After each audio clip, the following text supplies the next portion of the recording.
Magandang umaga po sa inyo, Senator, sir. Good morning po. Yeah. Nimpa, Isa, magandang umaga sa ating lahat. Good morning, sir. Parang under the weather si sir. Oo nga. Ayan, pero salamat po sa pagpapaunlak ko na, Thank you sir. po. Meron pong ito na muna, sir, itatanong namin. Si Senator Joel Villanueva, meron po siyang sinabi, recorded message niya para sa mga members ng Jesus is Lord Fellowship na pag nagpatawag ng special session, ang presidente, dadalo siya. Sa ano po ang dating nito sa inyo? Anong significance nito, sir? Actually, hindi lang siya, kami lahat Opo. dapat mag-attend ng special session. Kasi merong reason yan eh. Halimbawa, natatandaan ninyo, hindi na nakapag-meeting yung Commission on Appointments, di ba? Opo. Kasi nagkagulo-gulo. Ngayon, may mga at least I think 5 official doon due for promotion to either Commodore or General, Brigadier General, na aabuti ng ban, dun sa 1-year ban. Meaning, yung kanilang birthday magaganap between probably now and yung kanilang promotion, yung confirmation. So, anong importance doon? Di ba may epekto yan sa moral nung ating mga sa sandatahan lakas. Hindi lamang doon sa 5, kung hindi dahil sa ang impact is dahil sa gulo sa Senado, mawiwindang yung kanilang well-deserved na promotion sana o confirmation. Kasi alam naman natin, basta kernel up, kailangan dumaan sa confirmation ng Commission on Appointments. Now, kung meron silang nomination na ginawa ang Pangulo noon at hindi nagkaroon ng Commission on Appointments na hearing o meeting to confirm them, kawawa naman sila, hindi ba? So, kung assuming na yung birthday nila is pagkatapos ng special session, kung kailan man yon, hindi pa sila mababan, hindi ba? Opo. So, kung nabigyan sila ng ad interim appointment, kasi remember, yung binigay sa kanila, malamang nomination yun eh. So, hindi lang maisuot yung kanilang 1 star sa balikat nila dahil nga, hindi pa rin sila confirm. Now, kung nabigyan sila ng ad interim appointment, nung after na magsinidya kami, nung itong nakaraang Mayo, di ba? O Hunyo, whatever.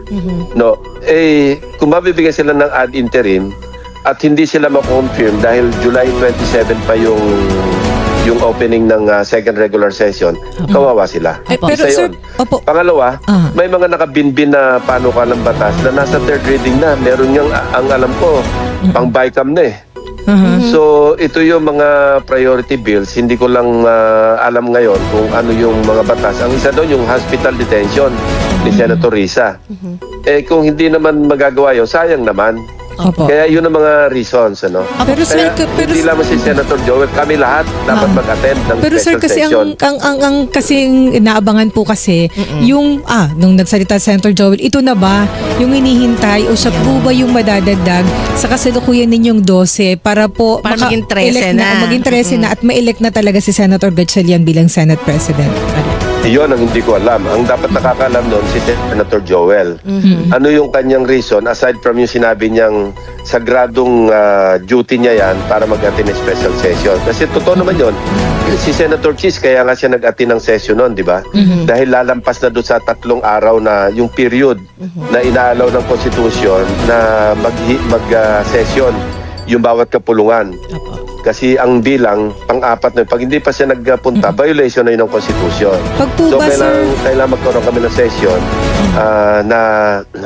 dahil yun na nasa legislative calendar. Pag po umattend si Senator Joel at yung iba pang senador, mangangahulugan ho ba ito na tinatanggap na nila yung bagong leadership? Nasa kanila yon. Pero tanggapin man o hindi, si Senate President Pro Temp Sherwin Gatchalian, inelect namin bilang Pro Temp, hindi bilang Senate President. Kasi tumatalima kami sa provision ng Constitution na 13 ang bilang para makapag-elect. Kaya naka-hold talaga yung election. Despite yung mga numerous legal opinions tulad nung kay retired Senior Associate Justice Carpio na maski 12 raw pwede na mag-elect. Kami, mas ginagalang namin yung Constitution kaysa doon sa opinion ng maski sino. Apo. Pero linawin lang din po natin, Senator Lacson. So ngayon po ba, meron na pong atas ang Malacanang para po sa special session? Para mas malinaw lang po.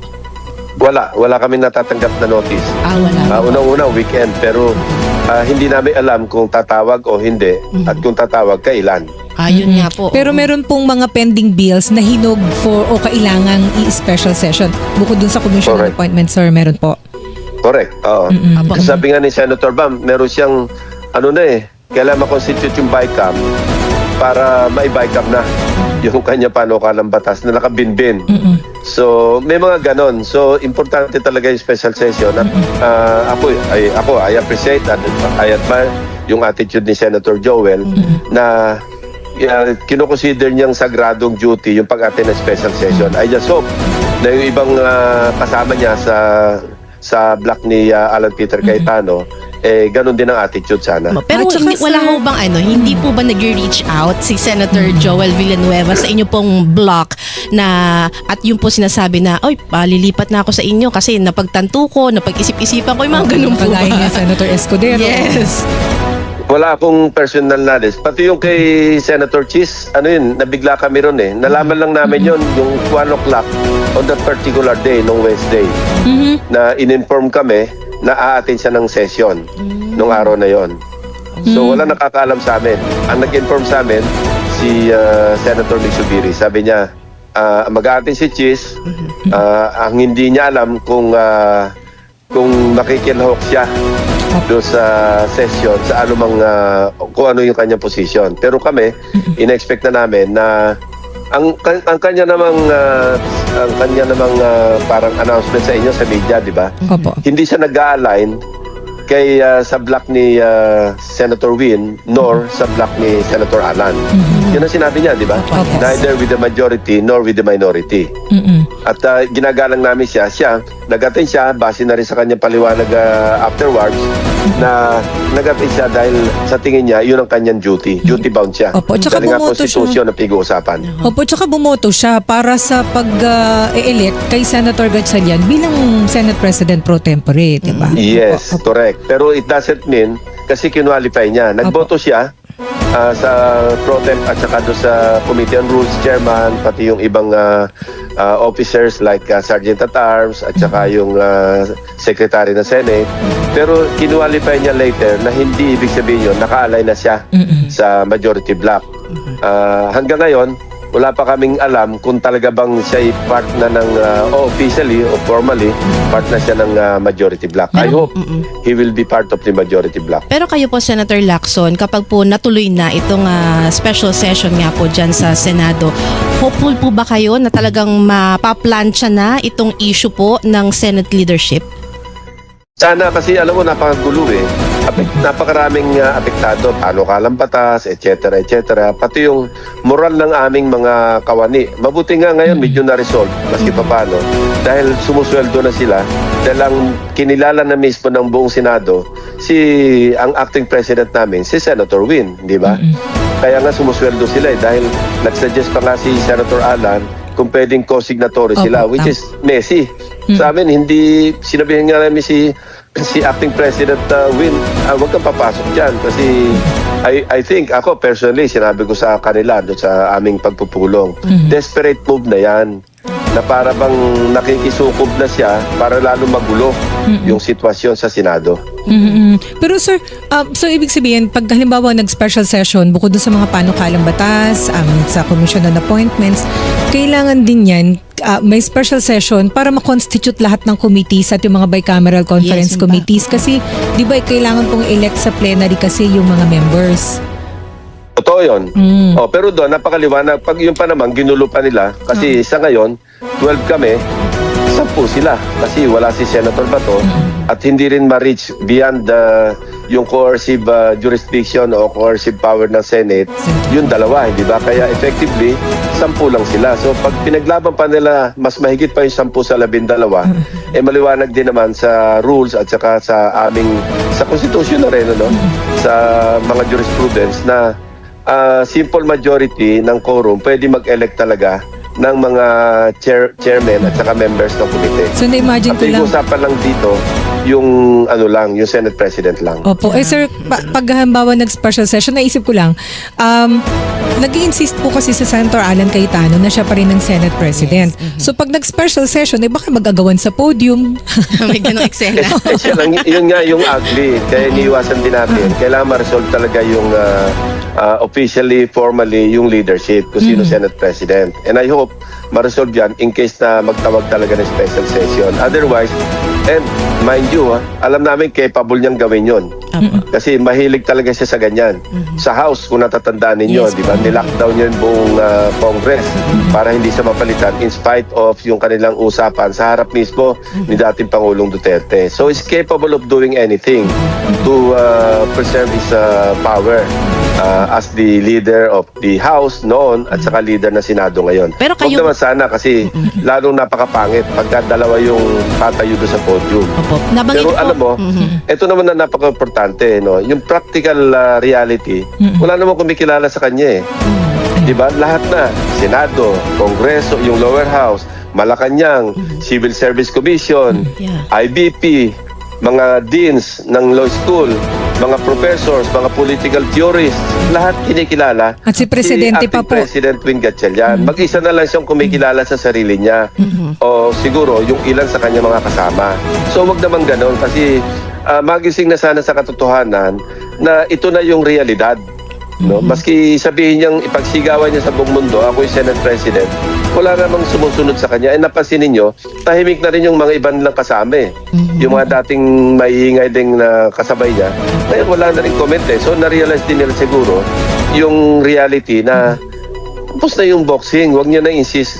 Although wala talagang permanent na Senate President, pero hindi na siya yung Senate President for all intents and purposes. Opo, pero naisip ko lang po, kayo po ba sa inyo pong block, no? Handa po ba kayo sa any possibilities? Kasi nabanggit nyo naman po kanina din na may nagawa na before si Senator Alan Peter Cayetano sa Kamara.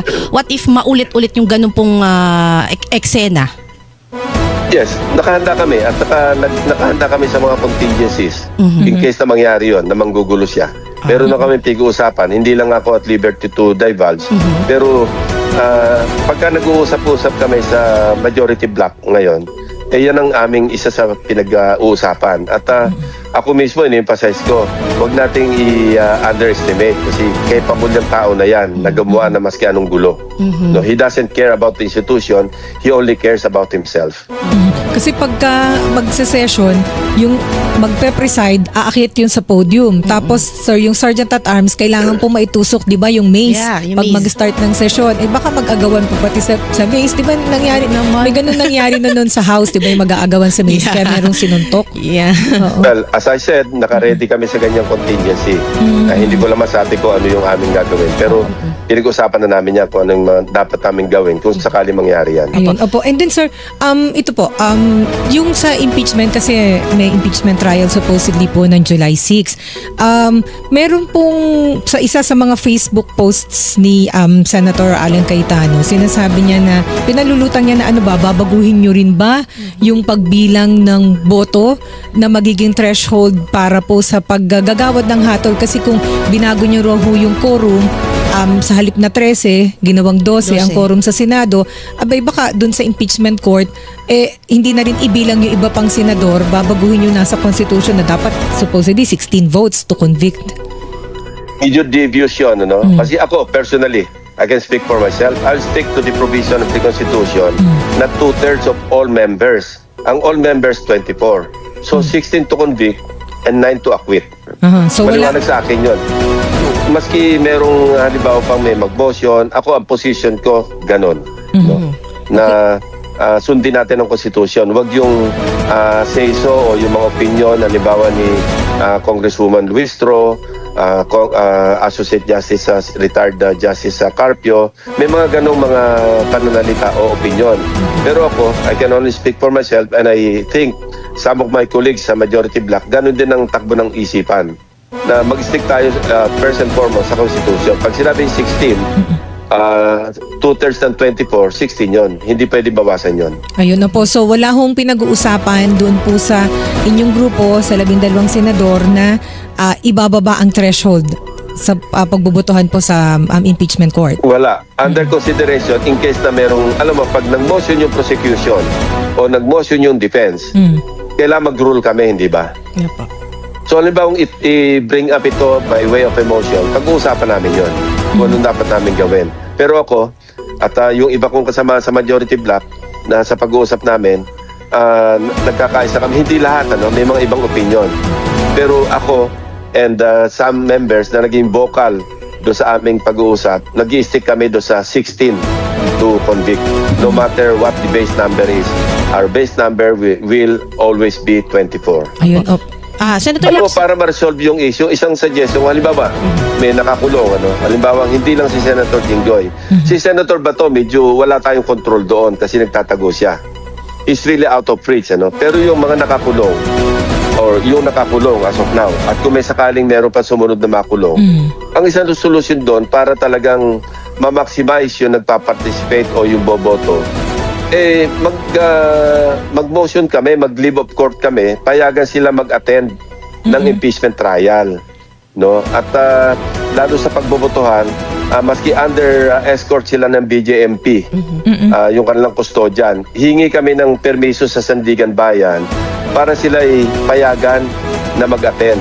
Ang medyo awkward lang doon, ito yung pangitain, dahil naka-robe sila as judge pagka-araw, pagkatapos naka-PDL uniform naman sila sa gabi pag uwi nila. Opo. Yun ang medyo awkward. Pero sa palagay niyo ba, pagka, alam mo naman ng mga media, lalo social media, malaro, hindi ba?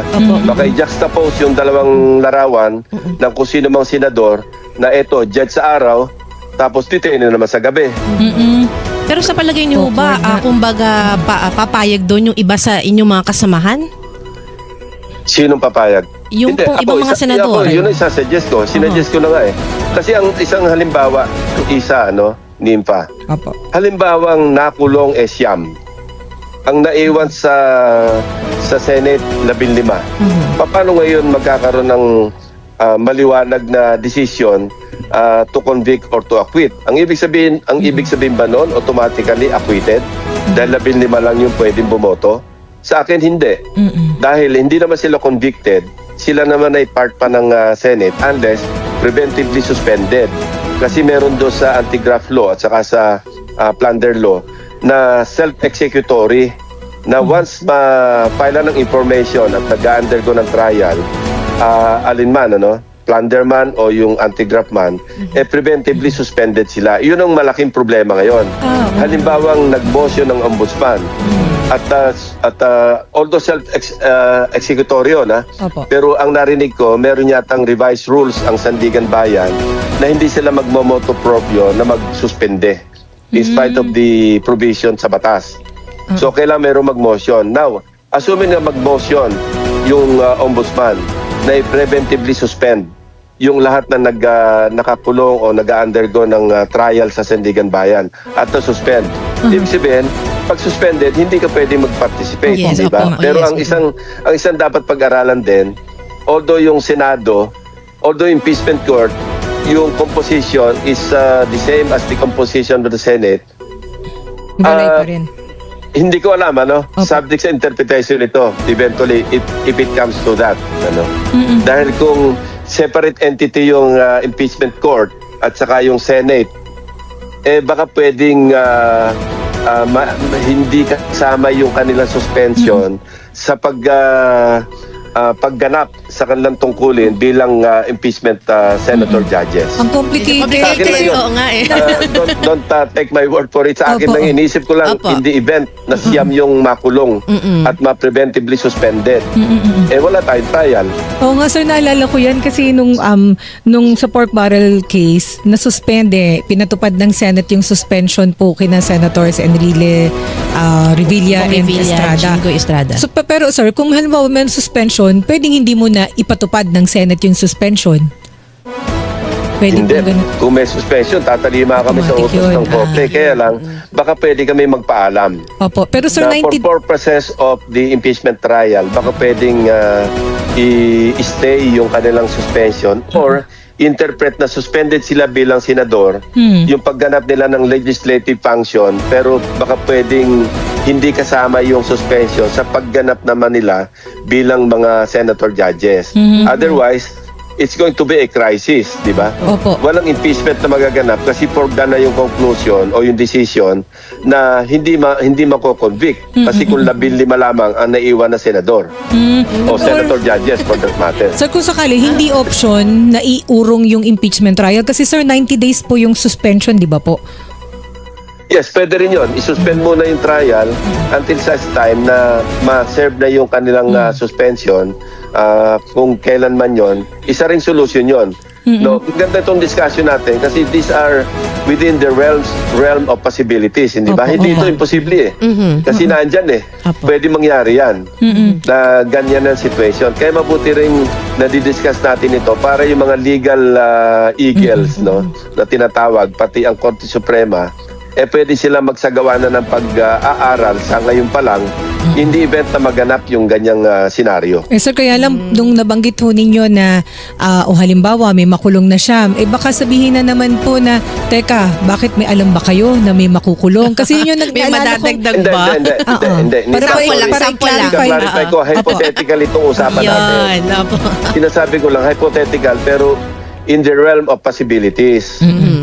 Pwede mangyari. Hindi natin pinagdarasal o hindi natin sinisigurado, hindi natin parang Ginugusto.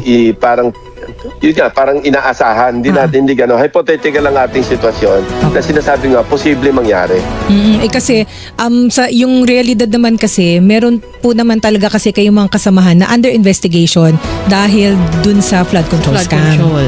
Oo, kasi sinabi ni Ombudsman Boying, di ba? Opo. 10 yung binabanggit niya senador eh. Oh, 10 yun. Siyam nga lang pinag-uusapan natin. 10 nga siya sabi niya eh. Kasi sabi ko, Kulang pa kayo it's isa. within the realm of possibilities. If it will happen, we don't know.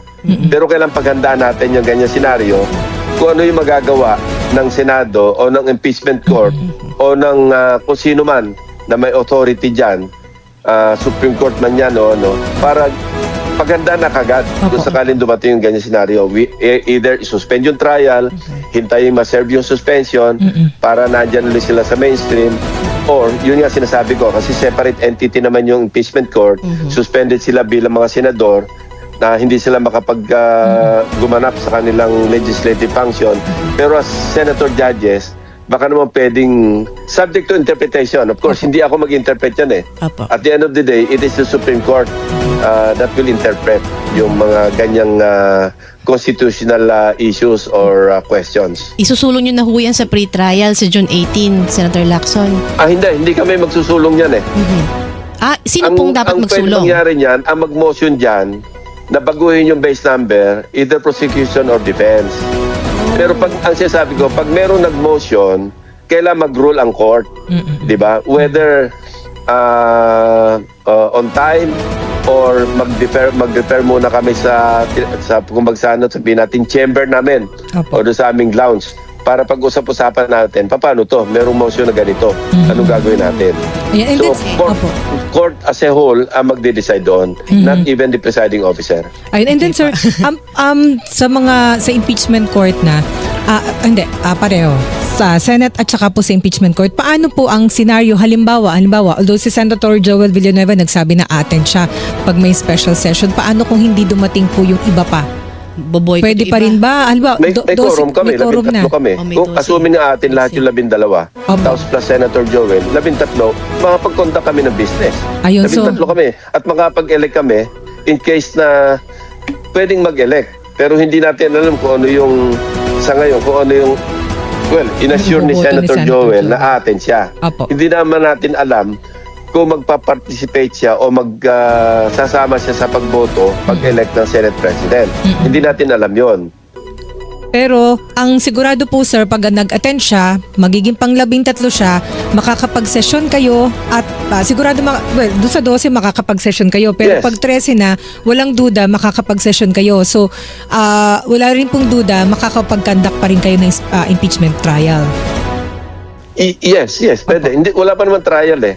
Kasi sa July June 6, sir. 18, pre-trial pa lang yun eh. Hindi naman kami kailangan doon eh. Opo.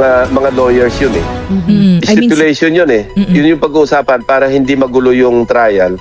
sa pre-trial conference, doon pag-uusapan, ito, magmarka na tayo ebidensya, stipulated na ito, hindi na natin kukwestiyon ito. Nag-agree na kayo, both defense and prosecution. Yan ang alam ko sa pre-trial conference.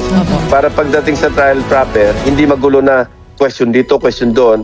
Para bang nag-stipulate na tayo dyan, nagkasundo na tayo, huwag mo nang questionin. Tsaka yung mga exhibit, marking na exhibit para hindi na matagal. Yes. Opo. Yes. Para pipresenta na lang yon, noted na lang na noted yon. At saka ina-accept na ng both panels yon. Senator Lacson, may mga lumabas kasi sa social media ng mga nakalipas na araw na si Senator Francis Escudero daw po yung magiging presiding officer sa impeachment trial laban kay Vice President Sara Duterte. May confirmation na ho ba ito?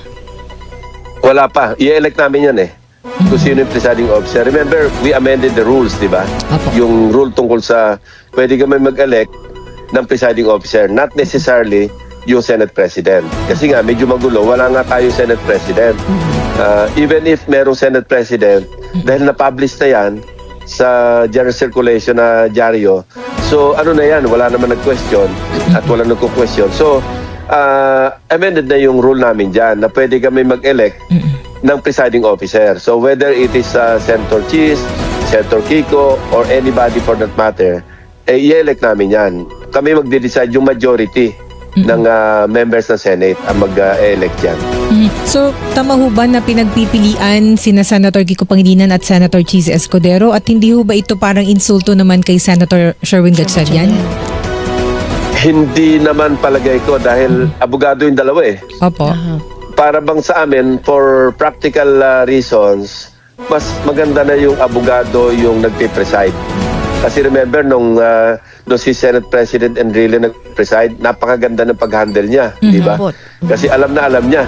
Kasi may mga ruling dyan na ora mismo, magro-rule Motion denied, sustained. Meron ganun, di ba? Ruled, opo. Kaya importante yon. Pangit naman yung kada may mag-motion from either panel, sasabihin ng presiding officer, teka muna, consult ko muna sa mga kasama ko. Mas maganda yung ora mismo, right there and then, sabihin niyang deny, sustained, denied, yung mga ganon, di ba? Sir, sige, isa. Naalala ko lang sir. Kasi itatanong ko lang kay Senator Lacson kasi ngayon ang daming mga lumalabas sa social media na kasi nga po may threat, 'di ba? May banta diyan po sa Senado. Baka daw may kaugnayan ito sa pagdaraos ng impeachment trial laban sa Vice Presidente. Maki-update lang po muna kami. Kamusta po yung threat ngayon sa Senado? May mga namomonitor pa ho ba kayo, Senator Lacson? Tsaka yun nga po, dapat bang iugnay ito sa impeachment trial laban sa Vice President? Well, ganito, whatever the threat was, I think it was effectively preempted nung ginawa ni Acting President Gatchalian na mag-work from home, mag-lockdown yung Senado, nawala sila ng stage. Kasi meron talagang, hindi ko sinasabing validated. We're still in the process of validating yung intelligence report na natanggap namin. Naka-furnish dito yung Senate President, Committee on National Defense Chairman Tito Soto. I think na-furnish din dito yung Chief of Staff ng Armed Forces, pati yung Chief PNP. Merong mga kopya dyan. I think pati si Director Matibag. Kaya siya yung una nagbigay ng information o nag-relay ng information nung nag-hearing yung Blue Ribbon, di ba, kay Senator Erwin. So yun, meron talagang pinagbabasihan yung naging galawan noong Miyerkules ba, noong Huwebes. So, yun, meron talaga yun kasi meron talaga intelligence report.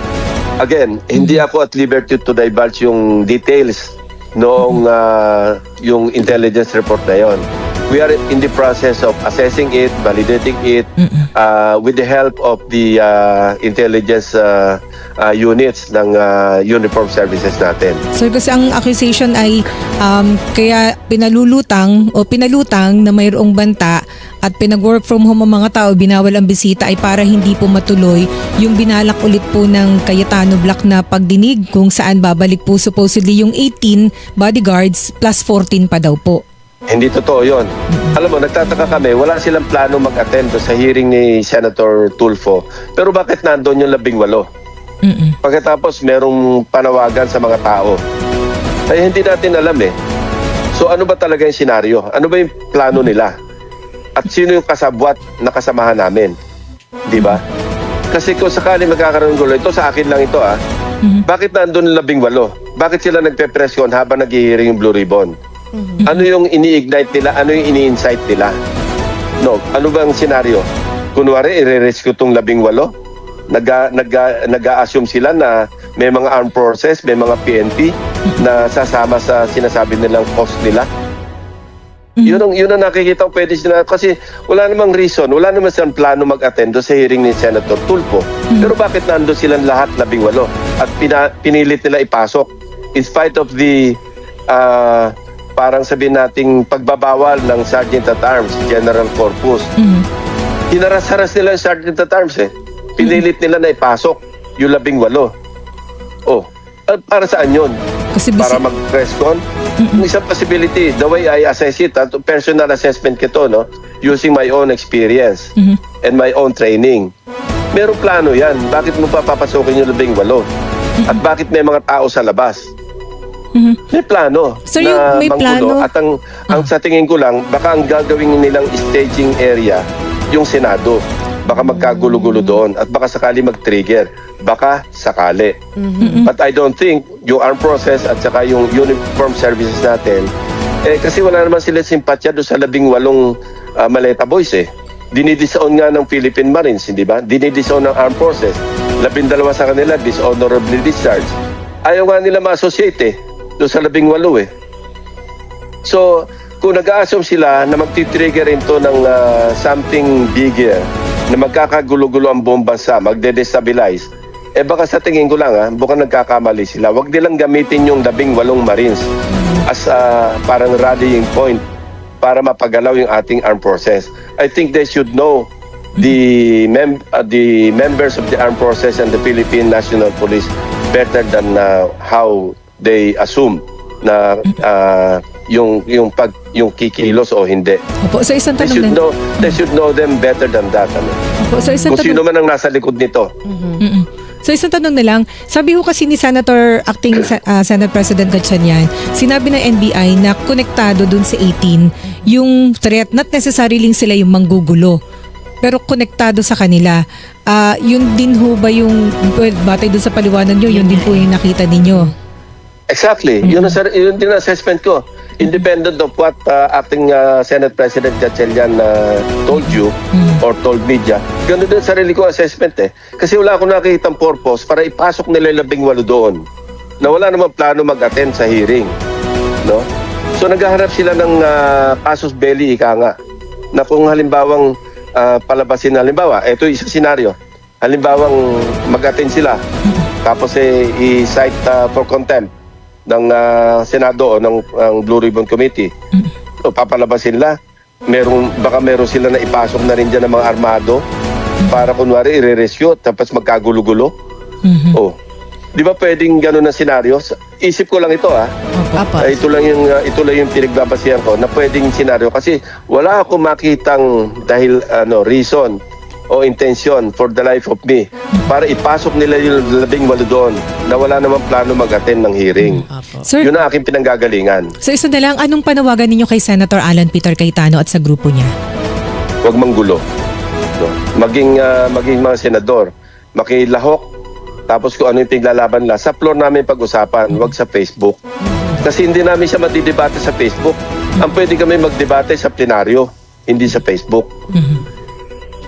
Ayan, with that, sir, maraming salamat po, Senator Thank you so Lacson, much sir. po. Ingat po Thank kayo you. palagi. Thank you, sir. Pagaling po kayo. Thank you, sir. Okay.